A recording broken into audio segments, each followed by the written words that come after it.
Hello GSF for PCS में आपका welcome है। मैंने एनसीईआरटी की सीरीज स्टार्ट की है जो कि सभी स्टेट पीसीएस और जनरल कंपटीशन के लिए काफ़ी ही इम्पॉर्टेंट होने वाला है। यह एनसीईआरटी हिस्ट्री का चैप्टर क्लास 8 के चैप्टर 2 को हमने देखा है। पिछले पार्ट में हमने चैप्टर 2 के पार्ट 1 को देखा, जिसमें इसके आधे भाग को देखा, जिसमें हमने देखा था कि कैसे प्लासी की युद्ध में अलीवर्दी खां की मृत्यु होने के बाद से सिराजुद्दौला नवाब बनता है। फिर सिराजुद्दौला को 1757 में क्लाइव के द्वारा जो युद्ध होता है तो मीर जाफ़र जो उसका सेनापति हुआ करता है सिराजुद्दौला का, तो वो उसको धोखा दे देता है और अपनी कुछ जो मतलब उसके बहादुर कह लो या उसकी जो कुछ टुकड़ी है वो युद्ध में हिस्सा नहीं लेती है। उसके बाद से सिराजुद्दौला मतलब मर जाता है, सिराजुद्दौला की मृत्यु हो जाती है। उसके बाद मीर जाफ़र को क्लाइव ने लालच दिया था कि वो उसे नवाब बना बैठेगा। फिर उसके बाद देखते हैं कि कैसे एक बार मीर जाफ़र नवाब बनता है। फिर उसके बाद मीर जाफ़र को हटाकर मीर कासिम को और फिर से मीर जाफ़र को नवाब बनाते हैं। फिर लास्ट में क्या होता है कि जो कंपनी है वो खुद ही नवाब बन बैठती है। तो चलिए इसके बाद हम देखते हैं यहाँ से कि कैसे जो क्लाइव है, रॉबर्ट क्लाइव, वो कैसे नवाब बन बैठता है और कैसे कंपनी की सत्ता उसके हाथ में आ जाती है। तो हम देखते हैं कि जो प्लासी के युद्ध के बाद से बंगाल के जो जो क्लाइव ने क्या हुक्म दिया नवाबों को कि जो कंपनी के अफसर होंगे उनको निजी तोहफे के तौर पर ज़मीन और बहुत सारा पैसा इन्हें देना होगा। जो भी वहाँ के नवाब होंगे उनको निजी तौर पे पैसे और बहुत सारे तोहफे ज़मीन वगैरह देने होंगे। फिर उसके बाद ये देखेंगे कि आप यहाँ देख सकते हो, यहाँ ये लिखा हुआ है कि कैसे रॉबर्ट क्लाइव ने भारत में बेहिसाब दौलत जमा की। फिर इसके बाद से यह है कि कंपनी के पास खुद सत्ता थी। कंपनी का हर कर्मचारी यह चाहता था कि वह नवाब की तरह जीने लगे। फिर क्या होता है कि आप देखोगे कि जो क्लाइव है, जो 18 साल की उम्र में 1743 में, यहाँ देखो 1743 ईस्वी में वह मद्रास आया। जब वो 2 बार गवर्नर बना तो दूसरे जो उसका गवर्नर का कार्यकाल था तो उसको क्या होता है कि उसको एक भ्रष्टाचार, जैसे आप देखना यहाँ पे लिखा हुआ है, गवर्नर के दूसरे कार्यकाल में कंपनी ने उस कंपनी के भीतर फैले भ्रष्टाचार को ख़त्म करने का कार्य क्लाइव को सौंपा गया। बट क्या हुआ कि ब्रिटिश संसद जो थी वहाँ पे उसे डाउट हुआ कि क्लाइव के पास खुद, जब यहाँ से क्लाइव वापस जाने लगा तो उसके पास बहुत ज़्यादा वो धन इकट्ठा कर लिया था। तो ब्रिटिश संसद जैसे उसके पास आप देखोगे तो 40,11,200 02 पौंड के बराबर उसके पास धन इकट्ठा हो गया था। तो ब्रिटिश संसद ने इस पे खुद भ्रष्टाचार का आरोप लगाया। उसके बाद क्या होता है कि क्लाइव जो होता है खुद की सफाई भी पेश करता है। फिर आखिरकार क्या होता है कि जो यहाँ उसको होता है कि भ्रष्टाचार का जो आरोप होता है वो तो उस पर से हटा लिया जाता है। बट क्लाइव क्या करता है कि 1774 ईस्वी में वो आत्महत्या कर लेता है। तो आप देखोगे यहाँ पे कि 1774 में क्लाइव ने आत्महत्या कर ली। तो अक्सर एग्ज़ाम में एक क्वेश्चन पूछ लिया जाता है कि वो ऐसा कौन सा गवर्नर जनरल था जो अपने शासनकाल में ही मतलब आत्महत्या कर ली थी। तो आप रॉबर्ट क्लाइव का नाम याद रखना, ये बहुत ही ज़्यादा इम्पॉर्टेंट हो जाता है एग्ज़ाम में, अक्सर इससे क्वेश्चन पूछ लिए जाते हैं। चलिए इसके बाद जो हमारा नेक्स्ट टॉपिक है उसे हम देखते हैं कि कंपनी का फैलता शासन कैसे, मतलब कंपनी आगे कैसे फैलती है। तो आप देखो कि यहाँ ये देखो आप 1757 से 58 के बीच ईस्ट इंडिया कंपनी के द्वारा भारत के राज्यों पर कब्जे की प्रक्रिया को देखते हुए बहुत सी महत्वपूर्ण बातें सामने आती है। तो आप देखोगे कि आपको बहुत से इम्पॉर्टेंट बात जो सामने आती है उसमें यह है कि अनजान इलाकों में कंपनी ने सीधे अपनी सैनिक हमला प्राय नहीं किया। फिर आप ये देखोगे कि बक्सर की लड़ाई के बाद 1764 के बाद कंपनी भारतीय रियासतों में रेजिडेंट तैयार कर दिया। तो फिर आपके मन में यह डाउट आएगा कि रेजिडेंट होता क्या है। तो इसके बाद वो अगले बॉक्स में रेजिडेंट से रिलेटेड बताया, तो मैं उसे बताती हूँ। जैसे राजनीतिक या व्यावसायिक प्रतिनिधि होते थे, ये जो रेजिडेंट होते थे वो कंपनी के राजनीतिक और व्यावसायिक प्रतिनिधि हुआ करते थे। उनका कंपनी के हितों की रक्षा करना और उसे आगे बढ़ाना इनका कार्य होता था। जैसे ये कंपनी के हित में ही रहते थे, हित में ही काम करते थे। फिर रेजिडेंट के माध्यम से कंपनी के अधिकारी जो होते थे वो भारतीय राज्यों के भीतर के मामले में दखल बिल्कुल ही नहीं देते थे। फिर अगला राज कौन होगा, किस पद पर किसको बिठाया जाएगा, इस तरह की जो भी चीज़ें कंपनी के अफसर ही तय करना चाहते थे। कई बार कंपनी की रियासत सहायक संधि भी थोप दी, जो कि रियासत बंदोबस्त को मान लेती थी और अपनी स्वतंत्र सेनाएं रखने का अधिकार नहीं रहता था। ओके, इसके बाद हम देखेंगे कि जो सहायक सेना है के रख रखाव के लिए कंपनी को पैसा देती थी। फिर अगर भारतीय शासक रकम अदा करने में चूक जाते थे तो उन्हें जुर्माने के तौर पर अपना इलाका देना पड़ता था, जो कि कब्जे में ले लेती थी। जो कंपनी क्या करती थी, उनका सारा का सारा इलाका ही खुद अपने कब्जे में ले लेती थी। उदाहरण के लिए जब आप देखना, वेलेस्ली जो कि गवर्नर बने थे 1798 से 1805 में, तो उस समय नवाब का 801 अपना आधा इलाका कंपनी को सौंपने के लिए मजबूर किया, क्योंकि नवाब सहायक सेना के लिए पैसा अदा करने में चूक गए थे। इस आधार पर आप देखोगे कि हैदराबाद के भी कई इलाके छीन लिए गए। फिर एक बॉक्स में यहाँ लिखा हुआ है कि जो रेजिडेंट होते थे उनकी ताकत क्या होती थी। तो दरअसल जो रेजिडेंट का राजा होता था उसे हस्तक्षेप की मनचाही निषिद्धता के तहत अपने कार्य की छूट थी। वह जो चाहता था शासन के लिए कामों को रेजिडेंट में कोई दखलंदाजी के बिना चल जाता था। जब भी कुछ अलग तरह का घटता, तब जब भी राजा का कोई ऐसा रास्ता अपनाता जिसे ब्रिटिश सरकार गलत मानती, तो टकराव और उथल पुथल पैदा हो जाती। ओके, इसके बाद हम देखेंगे टीपू सुल्तान के बारे में, जिसे टीपू सुल्तान को शेर मैसूर भी कहा जाता है। ऐसा क्यों कहा जाता है, तो अभी हम इसके बारे में पढ़ेंगे। फिर आप चलो यहाँ देखते हैं कि जब कंपनी को अपनी राजनीतिक, आर्थिक और हितों का खतरा दिखाई दिया तो कंपनी में प्रत्यक्ष सैनिक टकराव का रास्ता भी अपनाया। फिर दक्षिण भारतीय राज मैसूर के उदाहरण को आप देख सकते हो, जो कि ये टीपू सुल्तान था, यह मैसूर का रहने वाला था। इसका जो इलाका था वो मैसूर का था। तो हैदर अली जो इसका शासनकाल था 1761 से 1782, तो इनका जो पुत्र था हैदर अली का, उसे टीपू सुल्तान के नाम से जाना जाता है। टीपू सुल्तान का जो कार्यकाल था वह 1782 से 1799 था। जैसे कि शक्तिशाली नेतृत्व में मैसूर काफ़ी ताकतवर हो चुका था उस टाइम पे। फिर आप देखोगे कि मालाबार के तट पर होने वाला जो व्यापार था वो मैसूर रियासत के नियंत्रण में ही था, जहाँ से कंपनी काली मिर्च या इलायची खरीदती थी।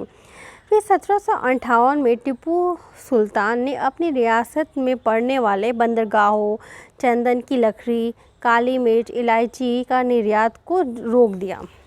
आप देखोगे कि कैसे टीपू सुल्तान ने अपने इलाके में पड़ने वाले चंदन की लकड़ी, काली मिर्च और इलायची के निर्यात को रोक दिया। फिर यहाँ हम देखेंगे कि सुल्तान की स्थानीय सौदागरों को भी कंपनी के साथ कारोबार करने से भी रोक दिया। फिर टीपू सुल्तान ने भारत में रहने वाले फ्रांसीसी कंपनियों में जो घनिष्ठ संबंध विकसित किए गए थे, उनकी मदद से अपनी सेना का आधुनिकीकरण भी किया।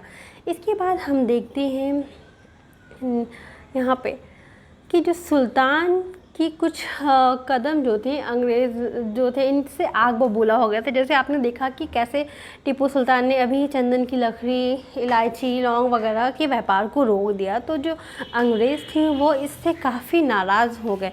फिर टीपू सुल्तान जो कि बहुत ही महत्वाकांक्षी, घमंडी और ख़तरनाक उन्हें दिखाई देता था। अंग्रेज़ों को ये लगता था कि ये जो टीपू सुल्तान है यह बहुत ही ज़्यादा घमंडी है। ओके, फिर फलस्वरूप मैसूर के साथ अंग्रेज़ों की 4 जंग हुई, जो कि आप देखोगे 1767 से 59, 1780 से 84, 90 से 92 और 1799। श्रीरंगपट्टनम की जो आखिरी जंग में कंपनी को सफलता मिली। अपनी राजधानी की रक्षा करते हुए टीपू सुल्तान मारे गए।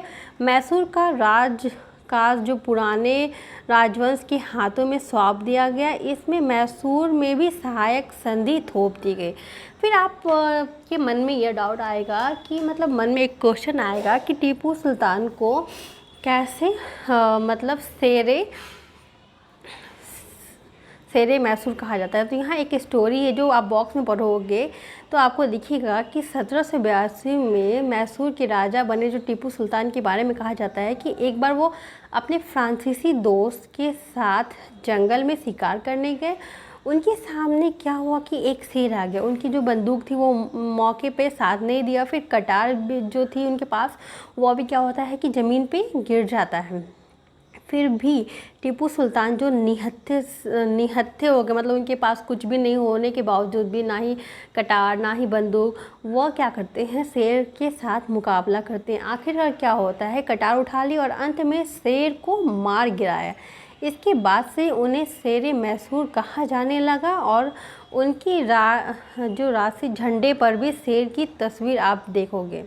ओके, इसके बाद जो टॉपिक है वो यह है कि मराठों से लड़ाई। तो आप देखोगे कि 18वीं शताब्दी में जो कंपनी मराठों की ताकत में काबू और ख़त्म करने के बारे में सोचने लगी थी। फिर 1761 में आप देखना, ये आपको याद करना है कि 1761 में पानीपत की तीसरी लड़ाई जो हुई थी में हार के बाद दिल्ली से देश शासन चलाने में मराठों का सपना जो था कि चूर चूर हो गया, कई राज्यों में बांट दिया गया। फिर उसके बाद इन राज्यों की जो बागडोर थी वो थी सिंधिया, होलकर, गायकवाड़ और भोसले जैसे अलग अलग राजवंशों के हाथों में थी। ये सारे पेशवा किसे कहते? पेशवा जो होता था उस टाइम का सर्वोच्च मंत्री को पेशवा कहा जाता था। इनके अंतर्गत मतलब ये सारे सदस्य होते थे। इस राजमंडल में सैनिक और प्रशासकीय प्रमुख होता था जो कि पुणे में रहते थे। फिर मजदूरी सिंधिया और नाना फड़िनस 18वीं शताब्दी के आखिर में दो प्रसिद्ध मराठा युद्धों और राजनीतिक थे। चलिए, इसके बाद हम देखते हैं कि जैसे कि एक बार कई युद्ध में कंपनी के मराठों को भी घुटने टेकने पर मजबूर कर दिया गया। पहला जो युद्ध था वो 1782 में सालाबाई संधि के साथ ख़त्म हुआ। फिर आप देखोगे दूसरा जो अंग्रेज़ थे वो मराठा युद्ध जो कि 1803 से 5 के बीच हुई, जो कि इसका जो मोर्चा थे वो अंग्रेजी ही संभाले।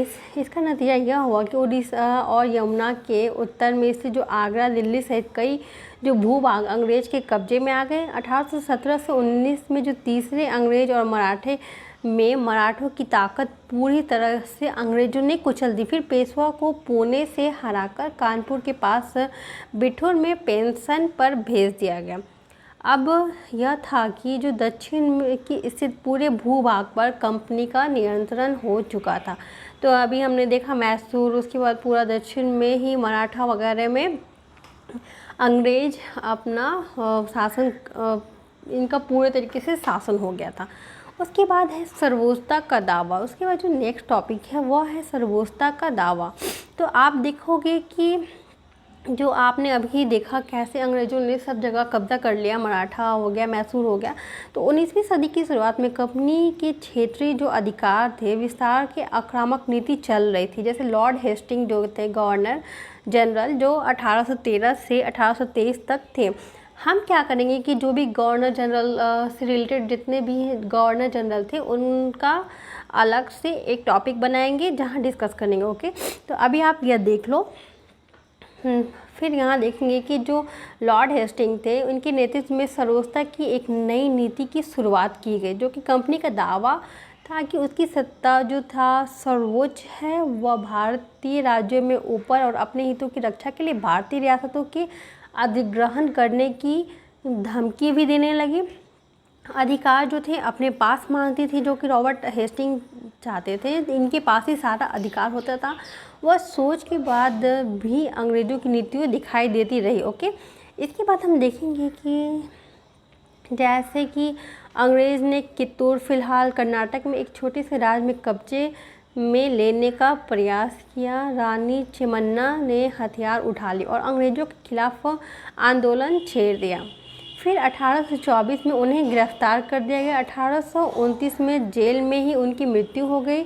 चेन्नम्मा जो थी, इनके बाद कित्तूर स्थित संगोली के एक गरीब चौकीदार रायन्ना ने भी अंग्रेज़ों का प्रतिरोध किया जारी रखा। चौतरफा समर्थन और सहायता से उन्हें बहुत सारे ब्रिटिश सीवरों दस्तावेजों को नष्ट कर दिया। आखिरकार उन्होंने भी, अंग्रेज़ों ने क्या किया कि 1830 में फांसी पर लटका दिया। फिर ऐसे कई दूसरे उदाहरण भी इस किताब में आप आगे पढ़ेंगे। चलिए, तो फिर हम देखते हैं कि 1830 के बाद अंत में ईस्ट इंडिया जो कंपनी थी वो रूस के प्रभाव से डरी हुई थी। कंपनी को भय था कि रूस का प्रभाव पूरे एशिया में फैलकर उत्तर पश्चिम से भारत को भी अपनी चपेट में ना ले ले। कंपनी को, जो ईस्ट इंडिया कंपनी थी, इसे रूस के प्रभाव से भी ये काफ़ी डरने लगी थी। तो फिर इस तरह डर के चलते अंग्रेज़ अब उत्तर पश्चिम भारत पर भी अपना नियंत्रण जो था स्थापित करना चाहते थे, जैसे कलकत्ता, बंगाल, मैसूर, मराठा। इसके साथ साथ वो चाहते थे कि उत्तर पश्चिम में भी इनका अपना अधिकार हो। तो आप देखोगे कि 1838 से 1842 के बीच अफ़गानिस्तान के साथ एक लंबी लड़ाई लड़ी और वहाँ अप्रत्यक्ष कंपनी शासन स्थापित कर लिया। फिर 1843 में सिंध में भी कब्जे में आ गए इनके। इसके बाद पंजाब की बारी थी। यहाँ महाराजा, पंजाब में जो थे महाराजा रंजीत सिंह ने अपनी दाल नहीं गलने दी। फिर 1839 में उनकी मृत्यु के बाद रियासत के साथ 2 लंबी लड़ाइयाँ हुई। आखिरकार 1849 में अंग्रेज़ों ने पंजाब पर भी अधिकार कर लिया। इसके बाद आता है विलय की नीति। तो क्या होता है कि 1848 से 56 के बीच गवर्नर जनरल बने लॉर्ड डलहौजी के शासनकाल में चली। जो 1848 से 56 तक का जो शासन था वो लॉर्ड डलहौजी के शासन में चला, जो कि गवर्नर जनरल थे। इन्होंने एक नई नीति अपनाई जिसे विलय की नीति के नाम दिया गया।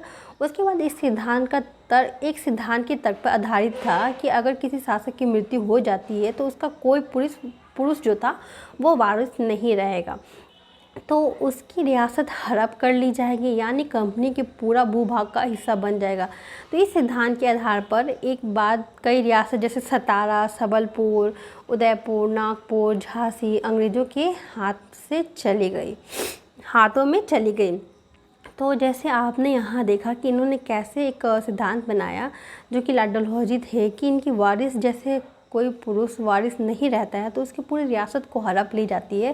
तो इन्होंने सतारा, सबलपुर, उदयपुर, नागपुर सबको अपने हाथ में ले लिया। आखिरकार क्या होता है कि 1856 में कंपनी ने अवध को भी अपने नियंत्रण में ले लिया। इस बार अंग्रेज़ ने एक नया तर्क दिया। उन्होंने कहा कि अवध की जो जनता थी वो कुशासन से आज़ाद कराने का कर्तव्य से बंधे हुए थे, अवध पर जो था कब्जा करने को मजबूर थे। अपने प्रिय नवाब को जिस तरह से गद्दी से हटाया, उसे देखकर लोगों को गुस्सा जो था कि भड़क उठा था और अवध के लोग 1857 में के महान विद्रोह में शामिल हो गए। ओके, इसके बाद आप देखो कैसे यहाँ आप देखो स्टार्टिंग में जो अंग्रेज़ों का शासन था वो सिर्फ कलकत्ता, बनारस तक ही था। उसके बाद हैदराबाद, फिर लास्ट में देखेंगे पूरा ये मैसूर, मराठा वाला केंद्र हो जाता है। फिर लास्ट में यहाँ ये लाहौर, जो येलो वाला जो पार्ट दिख रहा है वो अंग्रेज़ों का शासन धीरे धीरे पूरे भारत में फैलने लगता है।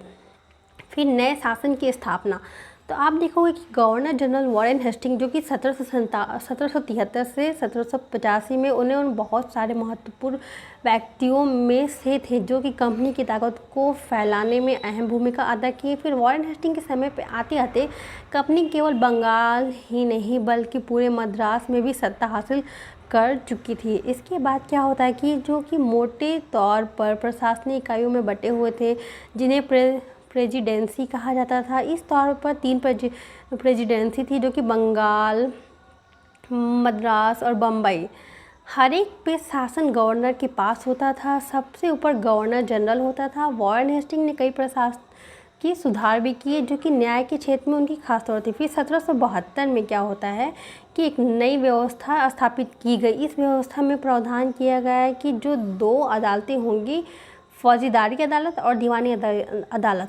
तो दीवानी अदालत के जो मुखिया होते थे यूरोपीय जिला के कलेक्टर हुआ करते थे। फिर फौजीदारी और हिंदू पंडित उनके लिए भारतीय कानूनों की व्याख्या करते थे। फौजीदारी अदालतें अभी भी काजी मुफ्ती के अंतर्गत ही थे, लेकिन वे कलेक्टर की निगरानी में काम करना चाहते थे।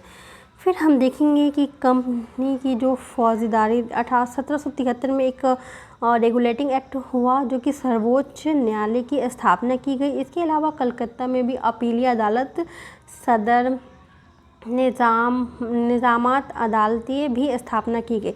फिर आप देखोगे कि भारतीय जिले में कलेक्टर जो था सबसे बड़ा ओहदा हुआ करता था उस टाइम में, मतलब सबसे बड़ा पद हुआ करता था। जैसे कि नाम से ही आपको पता चलता है कि उसका मुख्य काम लगान और इकट्ठा करना था। फिर न्यायाधीश पुलिस अधिकारियों व दरोगा की सहायता से भी जिले में कानून व्यवस्था को बनाए रखना था।